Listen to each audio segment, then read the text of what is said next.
Welcome back to Generative Art. Today is the first lesson in our Python plus Blender series.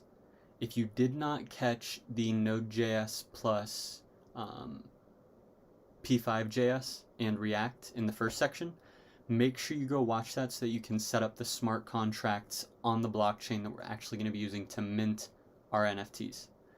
If you've already seen that and you're now onto this section, congrats on completing the section on JavaScript and Node.js. We're now going to get started in the Python side using Blender.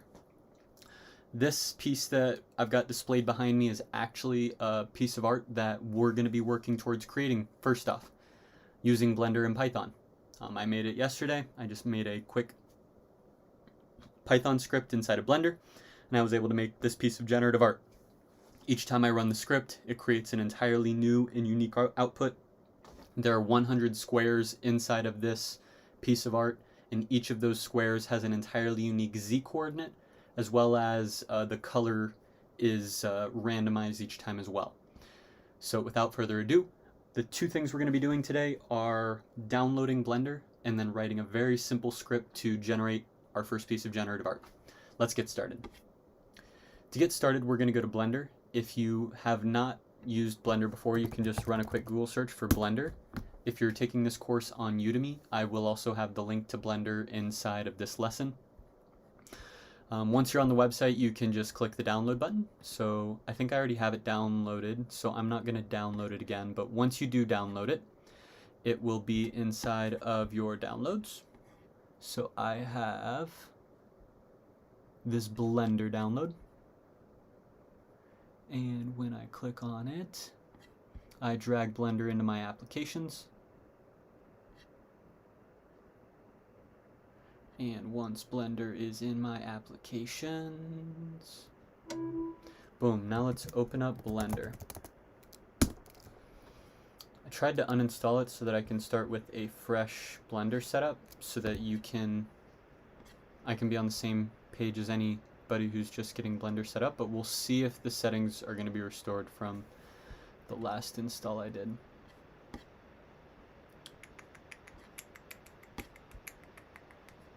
Okay, so here is our Blender. So let's click out of there. When we first open Blender, we will see a cube on the screen. Let me see if I can use my mouse. It might let me drive a little bit faster. So this is what Blender looks like. It has both an IDE as well as a script editor. If you scroll across this top bar, you'll see different options for you to use, and the main one we're going to be playing with, because we're going to be using generative code in Python, is the scripting tab.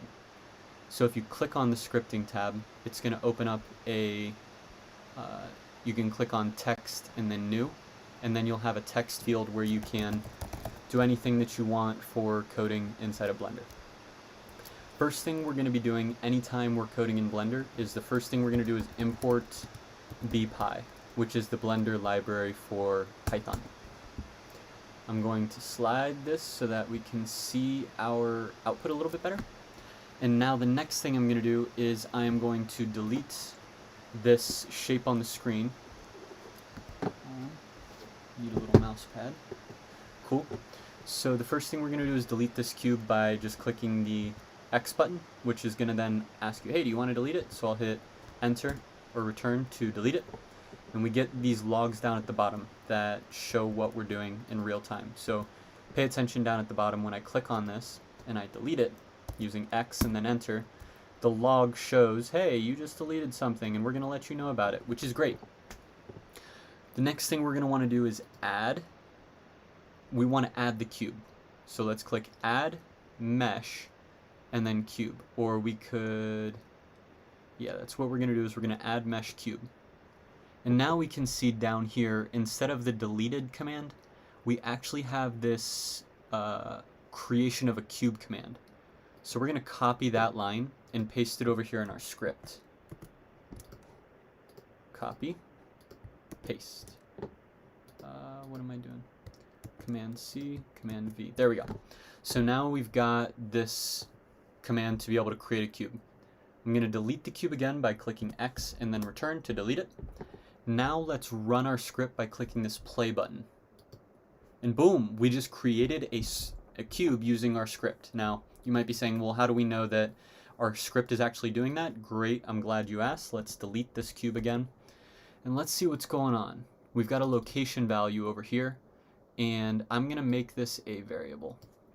I'm going to take this out and then say location, and then we're going to define location equals, and then we're going to paste that value. Now this time, just to prove that we're actually doing something, we're going to make this 5 and 5 so that it should be at the coordinate 5, 5 instead of 0, 0 right at the center. Let's run it again, and boom, now we've got a cube and it's off to the side.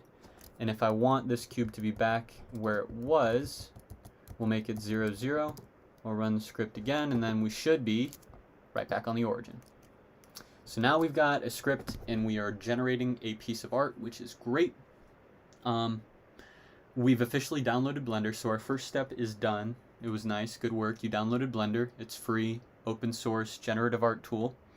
And you don't even need to know how to code to be able to use Blender. So if you want to be able to just use Blender without coding, you can.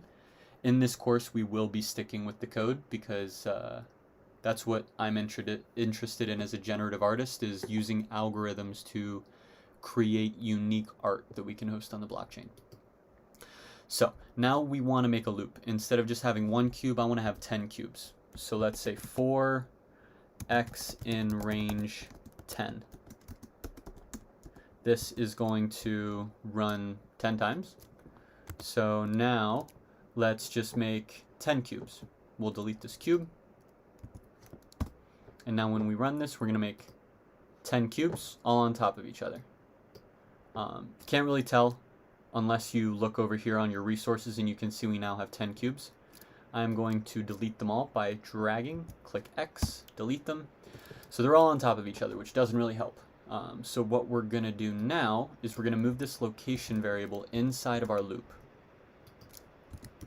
We're going to say location, instead of it all being at 0, we're going to make the first one at X. That way, when X is 1, we'll have one output at 1. When X is 2, we'll have it output at 2, and then continuing to change them. Yeah, let's run it again and see what happens. Boom. Okay, so we now have 10 cubes. Which is kind of cool.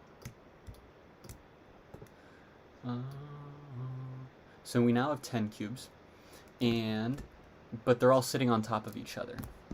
How can I'm trying to remember how I can orient myself. There we go. Okay, so I can move my view by saying shift and then the little tilde, the character that's between tab and 1 in the top left of your keyboard. If you hold shift and then press the little tilde key, you then go into the ability to move around your camera. And then just like in any first-person shooter game, you can then use the W, S, A, and D command to kind of fly around however you want to move. So if I want to like fly, I can fly, and now I can move my view into something that makes a little bit more sense. And okay, it's pretty cool. We made these cubes, but they're all sitting right on top of each other, and there's no real differentiation from them. So let's add some spacing. We're going to make a spacing variable, and we're going to set it equal to 2.2. Now, we're going to say in our location, we're going to multiply our x times spacing. And we'll delete all of our cubes. And we'll run the script again. And now we've got a little bit of space. So now we've got a little bit of space between our cubes. So I'm happy with how it's looking now. Let's add another for loop for our y's. So now let's say for y in range of 10. Now let's just tab both of these. And instead of having our y coordinate be 0, let's have our y coordinate be y times spacing. So we'll run this, and how many cubes do you think we'll have once we run this script? If we have 2 nested loops and each of them go from 1 to 10, how many cubes do you think we'll have? Let's run the script and find out. We now have a field of 100 cubes at our disposal. we now have an army of cubes that we can command to do whatever we want. So we're getting close to where we're going to end for the day. One more thing though, this is nice, but every single time we run the script, we're going to get the exact same output. If I run it again, I get the same 100 cubes, which is pretty boring, to be honest. You know, I get the exact same output every time, just a field of cubes. I want this to have a little bit of generative art in terms of randomness. I want it to have a little bit more randomness and uniqueness each time I run the script. I want the output to be a little bit different. We are going to use the random library to do that. And for our z coordinate is where we're going to introduce that. So our location z coordinate, we're going to have be random.random times 2. So what this is going to do is it's going to generate a random value between 0 and 1, and then we're multiplying that by 2 so that our value is between 0 and 2. Now when we run it, we now get a nice field of cubes. So this is a cool field of cubes that we've got. All the cubes are at different heights. It's now starting to look like something that was like computationally generated.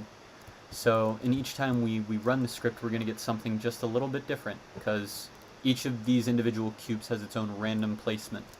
So if we delete this field and then we run the script again, we get an entirely different output. Like, you can obviously tell that the overall structure is very similar, but the exact design is different. And each time I run it, it's going to be different. So we have just created our first piece of generative art in Blender. That's it for this lesson. In the next one, we're going to expand on this script, and we're going to add some different colors. We're going to add colors as an additional parameter inside of our art. But that's it for today. We created a loop.